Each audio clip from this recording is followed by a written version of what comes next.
ದೇವಸ್ಥಾನದಲ್ಲಿ ಹರಕೆ ಕಟ್ಟಿಕೊಂಡ್ರೆ ಅದು ಎಂಥದ್ದೇ ಅಸ್ತಮ ಕಾಯಿಲೆ ಇದ್ರೂ ನಿವಾರಣೆಯಾಗುತ್ತಂತೆ. ಹೌದು, ನಾನಿವತ್ತು ಬಂದಿರುವಂತದ್ದು ಮಂಗಳೂರಿನಲ್ಲಿರುವ ಅದ್ಯಪಾಡಿ ದೇವಸ್ಥಾನಕ್ಕೆ. ಆದಿನಾಥೇಶ್ವರನ ಗಂಧ ಪ್ರಸಾದದಿಂದಲೇ ಅದು ಎಷ್ಟೋ ಭಕ್ತರ ಅಸ್ತಮ ಕಾಯಿಲೆ ಗುಣ ಆಗಿರುವುದಲ್ಲದೆ ಇಲ್ಲಿ ಆ ಪ್ರಸಾದದಿಂದ ಚರ್ಮ ಕಾಯಿಲೆಗಳು ನಿವಾರಣೆಯಾಗುತ್ತಂತೆ. ಈ ದೇವಸ್ಥಾನದ ಬಗ್ಗೆ ಇನ್ನಷ್ಟು ತಿಳಿಯೋಣ ಬನ್ನಿ. ಅಭಿಷೇಕ ಪ್ರಿಯನಾದ ರುದ್ರನಿಗೆ ಈ ದೇವಸ್ಥಾನದಲ್ಲಿ ಬಂಡೆಕಲ್ಲುಗಳನ್ನು ಒಡೆದು ನಿರ್ಮಾಣವಾದ ವಿಶೇಷ ತೀರ್ಥಭಾವಿ ಇದೆ. ಅಲ್ಲಿಂದ ಕೈಯಿಂದಲೇ ನೀರನ್ನ ಎತ್ತಿ ಶಿವನಿಗೆ ರುದ್ರಾಭಿಷೇಕ ಮಾಡುತ್ತೆ. ಅದು ಎಂಥದ್ದೇ ಸಂದರ್ಭ ಇರಲಿ ಆ ಕೊಳದಲ್ಲಿ ನೀರು ಕಮ್ಮಿನೇ ಆಗಲ್ಲ.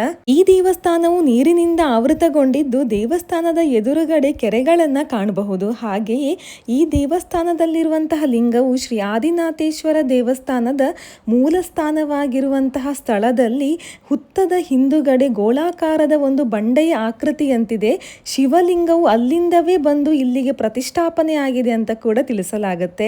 ಹಾಗೆ ಈ ದೇವಸ್ಥಾನಕ್ಕೆ ಅಸ್ತಮ ಕಾಯಿಲೆ ಹಾಗೆ ಇನ್ನಿತರ ಕಾಯಿಲೆಗಳ ನಿವಾರಣೆಗೆ ಬರುವಂತಹ ಭಕ್ತಾದಿಗಳಿಗೆ 3 ದಿನದ ಪ್ರಸಾದವನ್ನು ನೀಡಲಾಗುತ್ತೆ. ತದನಂತರ 3 ತಿಂಗಳ ಗಡಿಯಲ್ಲಿ ಮತ್ತೆ ಈ ದೇವಸ್ಥಾನಕ್ಕೆ ಬಂದು ಹರಕೆ ರೂಪವಾಗಿ ಗಂಧದ ಕೊರಳು, 101 ರೂಪಾಯಿ ಕಾಣಿಕೆ, ಹಾಗೆ ಬೆಳ್ಳಿಯ ಸರಿಗೆ, ಕಾಳು ಮೆಣಸು, ಹುರಿಹಗ್ಗ ಹಾಗೆ ಬೂದು ಕುಂಬಳಕಾಯಿಯನ್ನು ಒಪ್ಪಿಸಬೇಕಾಗುತ್ತೆ. ಹಾಗೆ ಭಕ್ತರು ಕೊಡುವಂತಹ ಹರಕೆಗಳನ್ನ ದೇವಸ್ಥಾನದ ಕಾರ್ಯಗಳಿಗೆ ಬಳಸಲಾಗುತ್ತೆ. ಬೂದು ಕುಂಬಳಕಾಯಿಯಿಂದ ಭಕ್ತರಿಗೆ ಅನ್ನಪ್ರಸಾದ ನೀಡಲಾಗುತ್ತೆ. ಹಾಗೆ ಇನ್ನಿತರ ಕಾರ್ಯಗಳಿಗೆ ಬಳಸಲಾಗುತ್ತೆ. ಈ ದೇವಸ್ಥಾನದಿಂದ ಕಾಯಿಲೆಯನ್ನ ಗುಣಪಡಿಸಿಕೊಂಡಂತಹ ಭಕ್ತಾದಿಗಳು ವರ್ಷಕ್ಕೊಮ್ಮೆ ಬಂದು ದೇವರ ದರ್ಶನ ಪಡೆದು ಕೃತಜ್ಞ ಭಾವದಿಂದ ಕಾಣಿಕೆಯನ್ನಿಟ್ಟರೆ ಆ ಕಾಯಿಲೆ ಎಂದೆಂದೂ ಮರುಕಳಿಸದಂತೆ. ಹಾಗಾದರೆ ಈ ವಿಡಿಯೋನ ಆದಷ್ಟು ಶೇರ್ ಮಾಡಿ, ಅಗತ್ಯ ಇರುವವರಿಗೆ ತುಂಬಾ ಸಹಾಯ ಆಗುತ್ತೆ.